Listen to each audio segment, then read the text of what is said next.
Well, certainly for those parents there in England talking yesterday, that's the parents of Charlie Gard, and they say they want to bring their terminally ill baby home to die. That's the word from London earlier today. This after yesterday's announcement. They would end this legal battle to bring him to the U.S. for an experimental treatment. Nigel Farage with me now, former leader of the UK Independence Party and a Fox News contributor. Nigel, hello to you from London. I just want to clear up a few things here. There was an American doctor who went to see Charlie about, I think it was a week ago, and this man has an incredible reputation, but he determined that the brain damage was too far gone and that Charlie Gard had no chance of regaining some normal life or even growing muscle tissue in his body. Now, the government and the hospital is super ticked off because they believe this American doctor was giving these parents false hope. And the parents, as you heard, believe they lost valuable time in the months that someone was being treated. So as that as a baseline here, and this is very tender and it's very difficult to go through. However, the reality is now they will lose their boy in less than a year's time. And is there fault to be laid here? Or is the reality that this son's condition was just too tough to begin with to be treated? Well, there are two issues here. The first issue is the medical issue. And I'm no more qualified to comment on that directly than you are. But here is a fact. The scan, the latest scan that showed serious brain deterioration was revealed in court last Friday without the parents even having been told about it before. And what it showed is that little Charlie's condition had deteriorated whilst this court battle was going on. So, you know, you can't blame Chris and Connie, the parents, both of whom I know, and they're very good, nice, decent people. You can't blame them, because for the rest of their lives they will say, well, had we sent little Charlie to the USA 7 months ago when we wanted to, perhaps things would have been different. So there's no doubt medically, you know, even though I'm not a doctor, that those months that went by led to further deterioration, and that's why Dr. Hirano said, you know, we'd reached the final stage. Really tough stuff. Yeah, go ahead, continue, then I want to read a statement from the hospital. Horrible.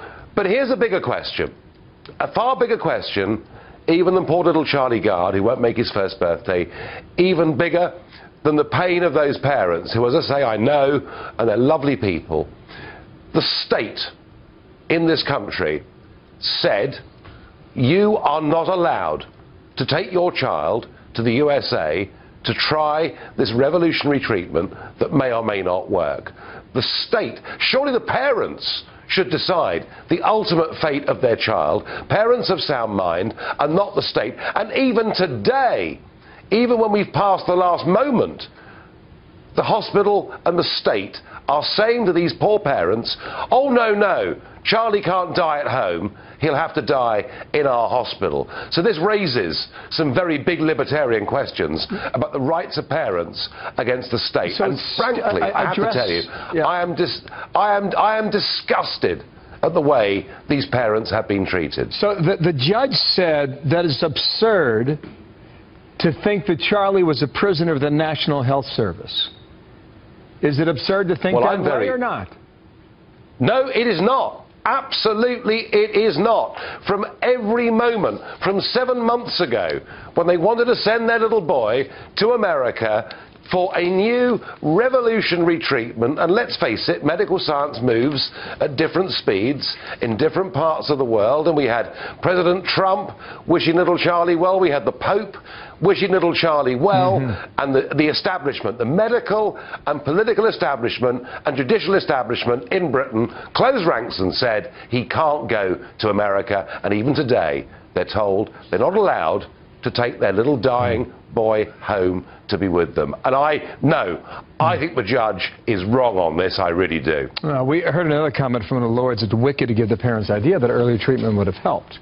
And again, we're not doctors, we're just trying to figure out the best practices here. Here's what the hospital said. In the months ahead, all at Great Ormond Street Hospital will be giving careful thought to what they can learn from this bruising court case that might enrich the care it provides to its most vulnerable patients and families.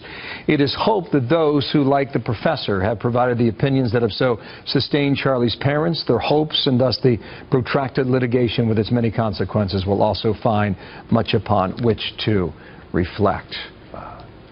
I'm sorry. I'm really sorry. You know, Great Ormond Street, which is our hospital here in London for children, our premier National Hospital for Children, which undoubtedly has got a big reputation, has done great work over the years, and I've supported some charity events for them. But I'm sorry, in this case, they said our medical knowledge says it's the end of the line. But if that little boy was not going to suffer by going to America, and if his parents had one last chance at a revolutionary new treatment, for them to literally put up the shutters to deny that choice to the parents and ultimately to that child, and now to come out and effectively start rubbishing Dr. Hirano, I think they're behaving very badly. I know they've employed one of the most expensive PR agencies in London. This is not the way we should be behaving. So help us understand here in the U.S. why they would not be allowed to pursue another treatment in another hospital with other doctors in another country overseas. Well, I would speculate and say it's because Great Ormond Street would say, this great child's hospital here, that if they were to send a child overseas to get another form of treatment that worked, that might reflect badly on them. There was a case 4 years ago of a little kid called Aisha King who had a brain cancer. His parents wanted him to go to Prague for a revolutionary new treatment that the doctors here said wouldn't work. The boy went, it worked, he's now cancer-free, he's at school, and his parents, having in fact been briefly imprisoned for daring to go against the establishment, and yet despite that, that treatment will now be available in Britain to every young kid from next year. Science moves at different speeds, and what you've seen here is a classic case of the British establishment closing ranks and saying, we know what is best. Do you know something?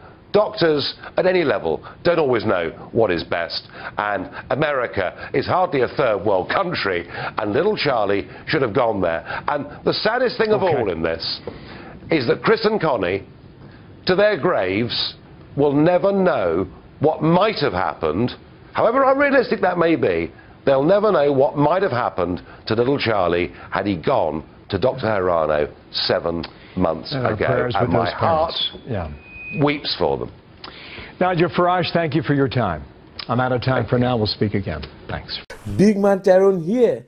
Make sure to subscribe to the wicked awesome Robin Hood UKIP YouTube website. He exposes the leftist crops on the British brainwashing corporation. Nice.